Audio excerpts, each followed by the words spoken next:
பத்திரிகையாளர் சுவாமிநாதன் நம்முடன் இணைப்பில் இருக்கிறார். சார் வணக்கம்.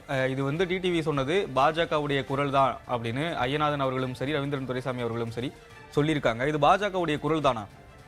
நிச்சயமா இது பாஜகவினுடைய குரல் தான். பாஜகவை பொறுத்தவரை தமிழகத்துல கூட்டணி ஆட்சி, அதாவது அவங்க மோடி அவர்களே அதை தெளிவாகத்தான் குறிப்பிட்டார். டபுள் இன்ஜின் கவர்மெண்ட் அப்படின்னு குறிப்பிட்டார் பேசுகிற பொழுதே. டபுள் இன்ஜின் அரசு என்பதற்கு பாஜகவுக்கான வரையறை என்ன என்பது நமக்கு தெரியும். ஏற்கனவே பீகார் மாநிலத்துல தேர்தல் நடந்த பொழுது கூட அவங்க அந்த வார்த்தையை பிரயோகப்படுத்தினாங்க. டபுள் இன்ஜின் அரசுனாலதான் இங்க வளர்ச்சி சாத்தியமானது, ஏராளமான திட்டங்கள் வந்தது என்கிற தொன்னில தான் தொடர்ந்து பாஜகவினுடைய பிரச்சாரங்கள் அமைஞ்சிருந்துச்சு. சோ பீகார்ல டபுள் இன்ஜின் கவர்மெண்ட் அப்படின்னு நீங்க பாத்தீங்கன்னா அங்க நிதிஷ்குமார் அரசு, முதல்வர் நிதிஷ்குமார் 20 ஆண்டுகளுக்கு மேல முதல்வர் பதவியை தக்க வைத்திருந்தார். அங்கு துணை முதல்வர் தொடங்கி பல அமைச்சர் பதவிகள் வரைக்கும் பாஜக வசம் இருந்தது. சோ நம்ம அதைத்தானே தமிழ்நாட்டுக்கும் பொருத்தி பார்க்க முடியும். அப்ப பாஜக சில காய் நகர்த்துகள் செய்யறாங்க. கிட்டத்தட்ட முறுக்கி கொண்டு நின்ற டிடிவி தினகரன் போன்றவர்கள் இன்றைக்கு அண்ணா திராவிட முன்னேற்ற கழகத்தினோட கூட்டணிக்கு வந்திருக்காங்கன்னா அது பாஜகவோட முயற்சி தான். சோ அந்த அடிப்படையில பாஜகவினுடைய குரலைத்தான் டிடிவி தினகரன் அவர்கள் பேசுறாரு. இன்னொன்னு, அவருக்கு இன்னொரு சிக்கல் இருக்கு. நீங்க பாஜகவோட குரலை பேசுறது ஒரு பக்கம், களத்துல டிடிவி தினகரன் அவர்கள் கடுமையான எதிர்ப்பை சந்திக்கிறார்ல. நீங்க தென் மாவட்டங்கள்ல ரொம்ப குறிப்பா கடந்த சட்டமன்ற தேர்தலின் போது கோவில்பட்டி தொகுதியில போட்டிடுறார் டிடிவி தினகரன் அவர்கள். 2021 தேர்தல்ல கிட்டத்தட்ட 53,000 ஓட்டு எடுக்கிறாரு, 2வது இடம் வர்றாரு. கடம்பூர் ராஜு அவர்களை வீழ்த்த முடியல. கடம்பூர் ராஜு தான் அதிமுக தான் ஜெயிக்கிறாங்க. பட் விஷயம் அது இல்ல. அன்னைக்கு அவரை வந்து கோவில்பட்டிக்கு தேர்ந்தெடுத்து நிற்க வச்சது, கோவில்பட்டியில அவர் களப்பணியாற்ற வைத்தது எல்லாமே பண்ணது மாணிக்கராஜாங்கிற கேரக்டர். பட் அவரே இன்னைக்கு திமுக பக்கம் போயிட்டார்ல, இந்த 2 அணிகளும் ஒன்று சேர்ந்தோன்னு.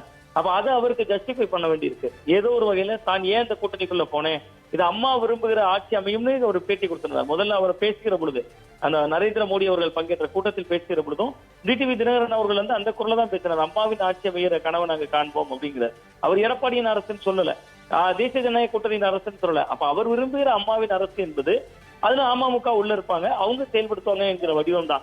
இதுல இரட்டை லாபம் இருக்கு டிடிவி தினகரன் அவர்களுக்கு. ஒன்று பாஜகவினுடைய குரலை பேசுவது, இன்னொன்று அவருக்கு இருக்கக்கூடிய வெளிப்புற அழுத்தம், கட்சிக்குள்ள இருந்தே வரக்கூடிய அழுத்தம். கட்சிக்குள்ள இருந்து வரக்கூடிய அழுத்தத்தினுடைய வெளிப்பாடு தான் மாணிக்கராஜா வெளியேறாரு, மூன்று மாவட்ட செயலாளர்கள் வெளியேறாங்க. சோ அப்ப அவங்க கிட்ட எல்லாம் நான் எடப்பாடியோட கை கோர்த்திருந்தாலும் அதுல ஒரு லாஜிக்கா ஒரு பாயிண்ட் இருக்கு. நம்ம எல்லாம் மந்திரியாக போறோம், கூட்டணி அமைச்சரவை வரவும், அதுல வந்து அமமுகல இருந்து வெற்றி பெற்றவர்களும் அமைச்சராகலாம் அப்படிங்கிற ஒரு செய்தியும் கடத்துறாரு. இது அவர் தன் நலன் கருதியும் கடத்தியிருக்கிறார், தேசிய ஜனநாயக கூட்டணியில் பாஜகவின் குரலையும் கடத்தியிருக்கார் அப்படின்னு தான் பாருங்க. சார், இதுவரையில் சரி, எடப்பாடி பழனிசாமி அவர்கள் வந்து அதிமுகக்குள்ள உட்கட்சி பிரச்சனைகளுக்கு தான் பெரும்பாலும் பதில் சொல்ல வேண்டிய தேவை இருந்தது. பெரும்பாலும் சசிகலா அவர்கள், ஓபிஎஸ் அவர்கள், டிடி தினகரன் இவர்கள் எல்லாம் வந்து ஒரு குற்றச்சாட்டு முன்வைப்பாங்க. அதுக்கு பதில் சொல்லி அதுக்கு வந்து மறுப்பு தெரிவிக்கிறதா எடப்பாடி பழனிசாமி அவர்களுக்கு பெரிய வேலையாக இருந்தது. எதிர்கட்சியாக அவர் வந்து இன்னும் வேகமாக செயல்பட்டு இருக்க வேண்டிய இடத்துல கூட அவர் வந்து தன் கட்சி பிரச்சனைகளுக்கு பதில் சொல்லிட்டு இருந்தார். இப்போ தேர்தல் நெருங்க இந்த மாதிரியான ஒரு புகார்கள் வரும்போது அவர் தேர்தல் பணிகளில் கவனம் செலுத்துறதை விட இந்த மாதிரி இதுக்கு பதில் சொல்ல வேண்டிய ஒரு அழுத்தம் ஏற்படும் போது கூட்டணிக்கே இது சிக்கலாகத்தானே பார்க்கப்படும். இல்ல, இனி இவர்கள் சேர்ந்து பேசிட்டாங்கல்ல, கூட்டணியாக ஃபார்ம் ஆயிட்டாங்க, அதற்கு வடிவம் கிடைத்து விட்டது. பிரதமர் நரேந்திர மோடி அவர்கள் தலைமையில வந்து அவர்கள் ஒரு கூட்டத்தையும் வெற்றிகரமா நடத்தி முடிச்சுட்டாங்க. சோ இந்த சூழல்ல போய் இனிமேல் இந்த கூட்டணிக்கு சிக்கலை ஏற்படுத்தாது, நெருடலை ஏற்படுத்தும். இது சிக்கலை ஏற்படுத்தாது. ஒவ்வொரு தரப்பினருக்குள்ளேயும் ஒரு நெருடல், மனக்குழப்பம், மனக்கசப்பு, கீழே கிரவுண்ட்ல அது என்னவா ரியாக்ட் பண்ணும் என்பது போன்ற கேள்விகள் தான் இருக்கும். பட் இது வந்து இனிமேல் அலையன்ஸுக்குள்ள பெரிய எந்த சிக்கலையும் ஏற்படுத்தாதுன்னு தான் நான் பாக்குறேன். ஒன்று. இன்னொன்று, திமுக காங்கிரஸ் கூட்டணியிலும் இந்த பிரச்சனை இருந்தது. திமுக ரொம்ப தெளிவாக அதை தெளிவுபடுத்திட்டாங்க. கூட்டணி ஆட்சி என்கிற பேச்சுக்கே இடம் இல்லை அப்படின்ட்டாங்க. சோ அந்த இடம் நோக்கி எடப்பாடி பழனிசாமி அவர்கள் நகரணும். பட் அவர் நெருக்கடின்னு வந்துச்சுன்னா அந்த இடத்த நகர்வார்னு தான் நான் பாக்குறேன். ஏன்னா நேற்று கூட நீங்க பாருங்க, அதுவரை விமர்சிக்காத விஜய நேற்று அவருடைய வரலாறு தொன்மங்களை எல்லாம் தோண்டி எடுத்து வந்து கிட்டத்தட்ட ஜெயலலிதா அவர்களுடைய காலத்துல தலைவா படத்துக்கு ஏற்பட்ட நெருடர்கள் தொடங்கி பல பிரச்சனைகளை அவர்கள் வந்து நேரடியாக பேசியிருந்தாங்க, ஒரு பதிவே போட்டாங்க. சோ அந்த மாதிரி எடப்பாடி பழனிசாமி அவர்கள் தனக்கு ஒரு ஆபத்து என்று வருகிறதுன்னு தெரிஞ்சா அந்த மாதிரி களம் ஆடுவார். அது ஆடுறதுக்கான காலம் இனிமேல் இருக்கும்னு நினைக்கிறேன். பட் பதில் சொல்லாம கிடப்பார். அதற்கான வாய்ப்பு தான் ரொம்ப பிரகாசமாக இருக்கு. எதற்கு ஒரு பதில் சொல்லணும், இதை ஏன் விவாதமாக்கணும், நம்ம சொன்னா இன்னும் ரியாக்ட் ஆகுமே அப்படின்னு கூட அவர் நினைக்கலாம். பட் அதிமுகவுக்கு பெரிய சவாலாக இது இருக்கும். ஏன்னா அந்த அலைன்ஸ்ல வந்து பாமக இருக்காங்க, அமமுக இருக்காங்க, பிஜேபி இருக்காங்க, ஏடிஎம்கே இருக்காங்க, தமிழ் மாநில காங்கிரஸ் இருக்கு. ஆளுக்கு ஒரு கொள்கையோடு, சிந்தனையோடு, சித்தாந்தத்தோடு இயங்கக்கூடியவர்கள். அப்படி ஒரு கூட்டணி மந்திரி சபை என்கிற ஒரு இலக்கோட தேர்தலை சந்திச்சா அது அதிமுகவுக்கு பின்னடைவு. பட் இது நீங்க கேட்டதை போல சிக்கல் இருக்கும். அந்த சிக்கல் பெரும் சிக்கலா மாறாது, கூட்டணிக்குள்ள எந்த குழப்பத்தையும் ஏற்படுத்தாது, நெருடல்களா மாறுவதற்கான வாய்ப்பு இருக்குன்னு தான் பாக்குறேன். கிரவுண்ட் லெவல்ல எப்படி ரியாக்ட் பண்ணும் அப்படின்னு ஒன்று கேள்வி எழுப்பியிருந்தேன். ஏற்கனவே எடப்பாடி பழனிசாமி அவர்கள் அதிமுகவுடைய பொதுச் செயலாளராக நியமனம் செய்யப்பட்டதற்கு எதிராக தான் அமமுக அப்படின்ற ஒரு கட்சியும் டிடிவி தினகரன் அப்படின்னு தொடர்ச்சியாக இயங்கிக்கிட்டு வராங்க.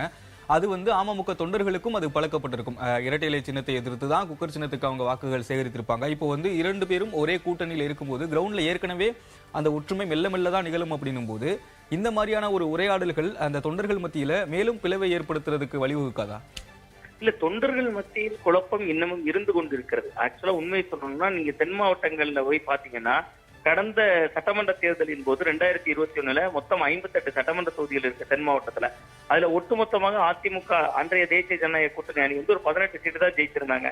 பெரும்பான்மையான தொகுதிகளில் தோல்விக்கு காரணமாக இருந்தது டிடிவி தினகரன் அவர்கள் 21 தொகுதிகளில் வெற்றி வாய்ப்பை பறித்திருந்தார். சோ இப்ப இந்த தேர்தல்ல டிடிவி தினகரன் அவர்கள் எடப்பாடிக்கு எதிராக பேச மாட்டார், அவ்வளவுதான். அப்படி பேசாம இருக்கிறதுனால அதிமுகவுக்கு லாபம். அந்த எதிர்ப்பு ஓட்டு என்கிறது ஒன்று ஒரு பெருசா கிரியேட் ஆகாது, அது ஒரு நிலை. இன்னொன்னு நீங்க கேட்ட போல கிரவுண்ட்ல 2 பேரும் மாறுபட்ட கருத்துக்களை சொல்றது எப்ப பிரச்சனை ஆகும்னா எடப்பாடி பழனிசாமி அவர்கள் இதுக்கு சீரியஸா ரியாக்ட் பண்ணாருன்னா தான் பிரச்சனை ஆகும். ரியாக்ட் பண்ணாம கடந்து போயிட்டா எங்க அது அவரு கருத்துங்க, அவரு சொல்றாருங்க நாங்க சொன்னோமான்னு கேட்பார். செய்தியாளர்கள் வந்து எடப்பாடி பழனிசாமி அவர்கள்ட்ட இதை போய் கேட்டாலும் கூட அவர் இன்னொரு நேர்காணல சந்திக்கிற பொழுது எங்க அவங்க ஆசையா அவங்க சொல்றாங்க நாங்க சொன்னோமா, எங்கேயாவது பிரதமர் சொன்னாரா, இப்படிதான் அவர் கடந்த காலங்களில் கையாட்டு இருக்கிறார். சோ அது போன்று இந்த பிரச்சனையும் அவர் எதிர்கொள்வார் அப்படின்னு தான் நான் பாக்குறேன். ஒன்று. இன்னொன்று, கிரவுண்ட்ல நீங்க கேட்ட மாதிரி ஜெல்லாகிறது அப்படிங்கிறது டிடிவி தினகரன் பின்னால் இருக்கக்கூடிய ஓட்டு என்பது 2 நிலை. ஒன்று, அவரால் உருவாக்கப்பட்ட ஓட்டுத்திரள் திமுக எதிர்ப்பு. இன்னொன்று, அதை விட மேஜரா ரோல் பண்ணக்கூடியது எடப்பாடி எதிர்ப்பு. ரொம்ப குறிப்பா அந்த கட்சியில ஆட்சி அதிகாரத்துல மையப்புள்ளியாக இருந்த தங்களுடைய சொந்த சமூகத்தை இவர் வெளியேற்றி விட்டார் அப்படிங்கிறதாக ஒரு இளைஞர்கள் சேர்ந்த ஒரு கூட்டம். சோ அந்த கூட்டத்தையே அவர் கன்சல்டேஷன் பண்ணணும், இந்த சவாலையும் எதிர்கொள்ளணுங்கிற சிக்கல் அமமுக தான் ரொம்ப அதிகமா இருக்கு அதிமுகவோட. சோ அப்ப அவர் இந்த மாதிரி கூட்டணி ஆட்சி நம்ம ஒரு மந்திரியாகவே ஆக போறோங்கிறது தன் தரப்பு தொண்டர்களை கொஞ்சம் ஆக்டிவா வச்சிருக்கோம். ஒரு தலைவர் எடுத்த முடிவு சரிதான் அப்படிங்கிற பார்வையா தான் இருக்கும். கிரவுண்ட்ல மத்தபடி அமமுக அதிமுக இடையில இது கூட்டணி ஆட்சி, நீங்களும் மந்திரி நாங்களும் மந்திரி எல்லாம் பேச மாட்டாங்க. அவங்களுக்கு இலக்கு தேர்தல் நேரம், ஒவ்வொருத்தரும் சட்டமன்ற உறுப்பினர் ஆகணும், அதுதான் பேசு பொருளா இருக்கும் அப்படின்னு தான் பாக்குறேன். சரி, இன்னும் ஒரு கேள்வி. இது வந்து இவர் இப்போ தேசிய ஜனநாயக கூட்டணியில டிடிவி தினகரன் கூட்டணி ஆட்சி வேணும் அப்படின்னு சொல்றாரு, அமைச்சரவையில் இடம் வேணும் அப்படின்னு சொல்றாரு. இவருடைய குரல் அழுத்தம் வந்து மற்ற கட்சிகளுக்கும் அந்த அழுத்தத்தை ஏற்படுத்தும், அவங்களும் கேட்க ஆரம்பிப்பாங்க அப்படின்னு எடுத்துக்கலாமே. இது எதிர்முனையில இருக்கிற திமுக கூட்டணியில என்ன மாதிரியான தாக்கத்தை ஏற்படுத்தும்? அந்த கூட்டணி கட்சிகளும் கேட்பாங்கல்ல, ஏற்கனவே கேட்கிறாங்க.